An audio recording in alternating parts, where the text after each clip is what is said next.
باللہ من الشیطان الرجیم بسم اللہ الرحمن الرحیم۔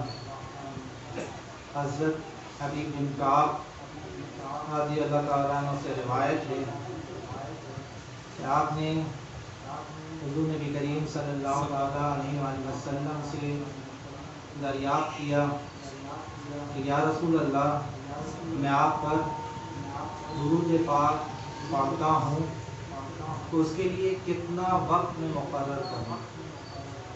تو آقا کریم صلی اللہ تعالیٰ علیہ وآلہ وسلم نے فرمایا کہ حبیب بن کعب، جتنا چاہو وقت مقرر کرو۔ حبیب بن کعب نے کہا کہ یا رسول اللہ صلی اللہ تعالیٰ علیہ وآلہ وسلم، میں چوتھائی حصہ درود پاک پڑھا کروں گا۔ آپ نے فرمایا کہ جتنا چاہو بڑھا دو، یہ تمہارے حق میں بہتر ہوگا۔ آپ نے فرمایا کہ یا رسول اللہ، میں آدھا وقت درود پاک پڑھوں گا اور دیگر وقت میں دیگر اوراد و وظائف اور معمولات کیا کروں۔ آقا صلی اللہ تعالیٰ علیہ وآلہ وسلم نے فرمایا کہ جتنا چاہو بڑھا دو، یہ تمہارے لیے بہتر ہوگا۔ پھر آپ نے کہا کہ یا رسول اللہ، میں 2/3 وقت درود پاک پڑھوں گا۔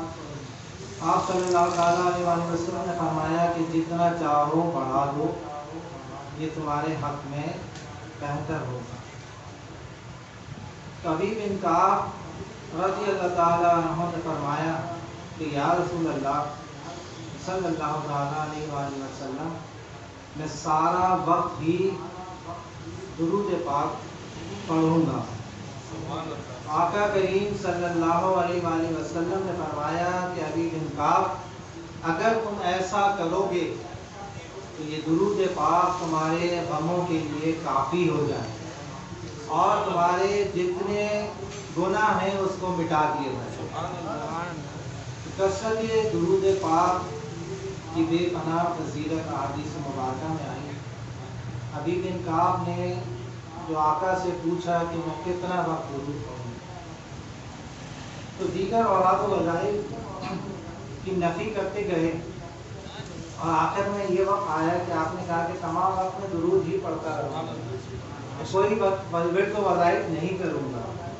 تو جب تمام اوراد و وظائف میں دعائیں جب انسان کرتا ہے تو وہ اپنے لیے اللہ سے دعا کرتا ہے اور اپنے لیے خیر کا طلب گار ہوتا ہے کہ مولا مجھے فلاح عطا فرما، عافیت عطا فرما، صحت عطا فرما۔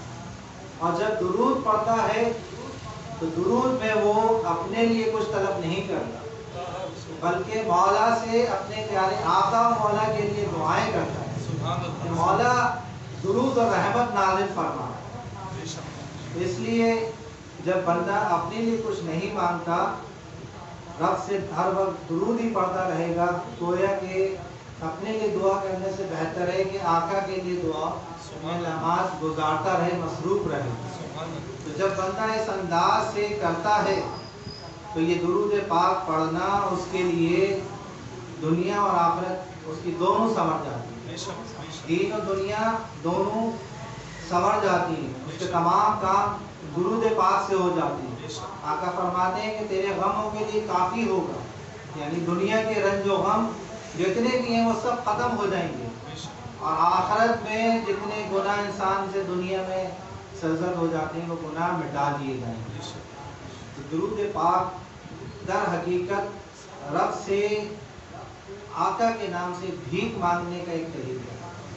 آپ نے دیکھا ہوگا کہ جب کوئی بھکاری آتا ہے تو وہ پہلے دعائیں دیتا ہے، بچوں کی آپ کی دعائیں دے گا، آپ کی دراز عمر کی دعائیں دے گا اور پھر دست دراز کرتا ہے، پھر اپنا سوال ہے۔ یہ درود پاک بھی در حقیقت رب سے بھیک مانگنے کا ایک طریقہ ہے، ایک ذریعہ ہے۔ تو کثرت سے درود پاک پڑھا کریں، محبت سے ایک مرتبہ حضور کی بارگاہ میں درود پاک کا نذرانہ پیش کریں۔